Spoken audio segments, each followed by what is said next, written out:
Alright, so I've been meaning to make this video for a while now. For anybody who has a Mosin and wants to do something cool with it, and because of the price and availability of Mosin Nagants, you do see a lot of customization and cool things come out of them. It's an inexpensive gun, so I wanted to see what I could do with it with as little money as possible to make it something that I like. And that's what this is about. There's a lot of purists out there that don't like people chopping up Mosins, and this video is not for you.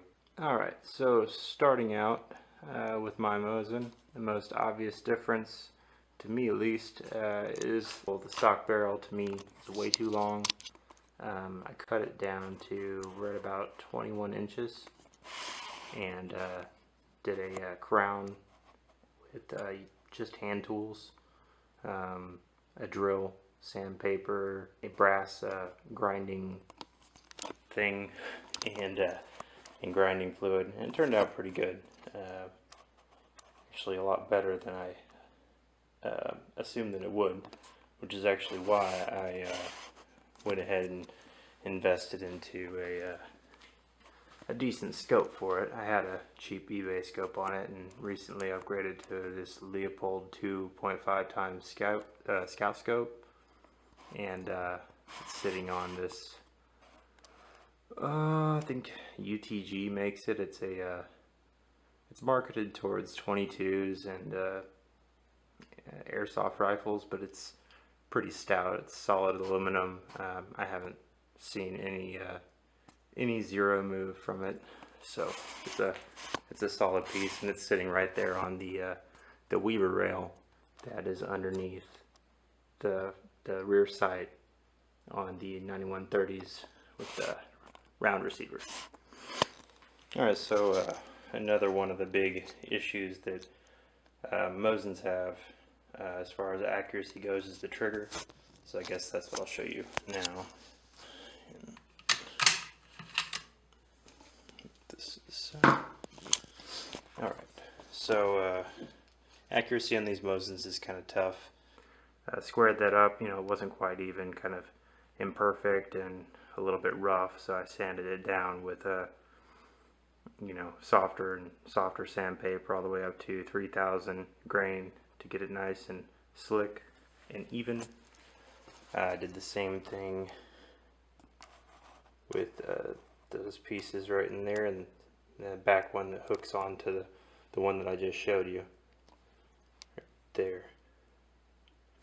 Alright, now I'm going to go ahead and quickly take it apart.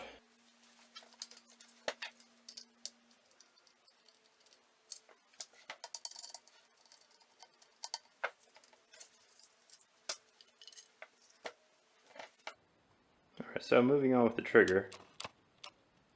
This might give you a better angle of exactly what I did to it.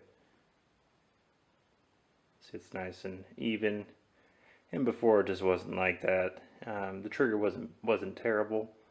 The gun was in overall pretty terrible condition.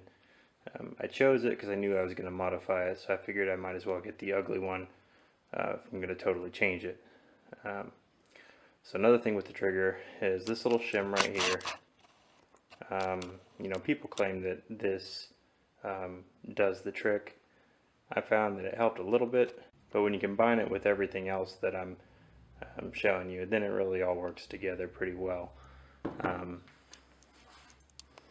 In the back here, you can't really see it. A couple parts in there that I also cleaned up.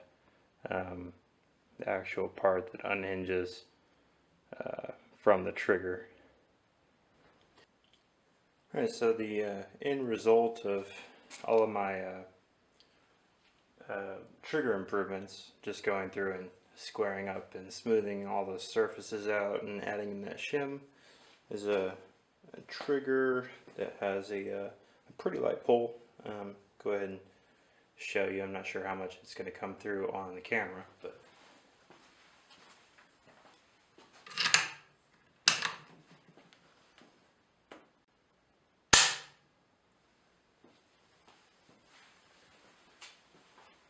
I don't have a meter, so I haven't been able to test, but I'm able to take pretty accurate shots with it, and I think it's pretty damn good for a Mosin. And to make sure that this scope mount was nice and tight and not gonna fall off,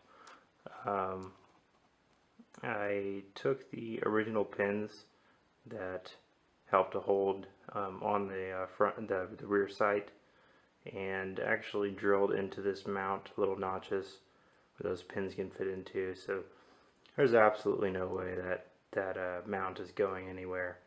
It's held on pretty solidly. Pretty happy with that. It's only about, I think, $13 on Amazon. As far as accurizing the actual stock, we could do a lot of work to trim up these polymer stocks, but you can make them fit really nicely. What I did is sanded the hell out of this area right here to fully float the barrel float test. No snags, comes in and out smoothly. And then all this junk that you see in there, that is my poor man's bedding. Is basically plastic steel. It's epoxy and little bits of steel together. It's like a clay version of JB Weld. I've used it before in some pretty critical applications and had a lot of luck with it. It's really solid stuff. You know, there are like expensive bedding kits and expensive bedding materials you can get, but I have a really hard time seeing why they're any better than this or justifying getting them. See that? See at the front, a little block that fits perfectly inside there, and the contours for the chamber sets, and the rear tongue sits right in there. Doesn't look that pretty, but it works really well. Did a little bit with the the underside too, where the trigger fits in. Yeah, that part's not really a big deal. I did put a shim in this rear hole right here, so that screw is held firmly in place. And you know, same thing with the front, obviously, because I filled it with putty. Actually got really impressive accuracy using match grade 180 grain full metal jacket. It shot really well, definitely at least one MOA. However, with surplus ammunition, it's about as good as any Mosin is. I think it's just an ammunition issue. I've also noticed that it does not like soft points. If you guys want to do something to your Mosin, if you want to get a Mosin, modify it, try to accurize it, chop it apart, do whatever, just have fun with it, make it your own. That's what this was about. I actually didn't intend for it to turn out like it did, as far as accuracy goes, and I really didn't spend much of anything on this gun. Still a work in progress. I plan on painting the entire gun to match the same color black. I have some black Duracoat I'll get around to doing eventually. And one more thing about making old guns like this accurate is that you have to make sure you have the scope squared up with the barrel. With these guns, when they were manufactured, you know, it was during the war, very poor quality control in them, and my scope didn't sit directly above the bore, which would result in your shots being off long range. Anyway, so you have to make sure you level that scope to where it's at the center of the bore of the barrel. Right, so until I paint it or go take it shooting, that's it. If you guys have any questions or comments, leave them in the comment field. If you like this video, make sure you hit the thumbs up or subscribe, and I'll talk to you later.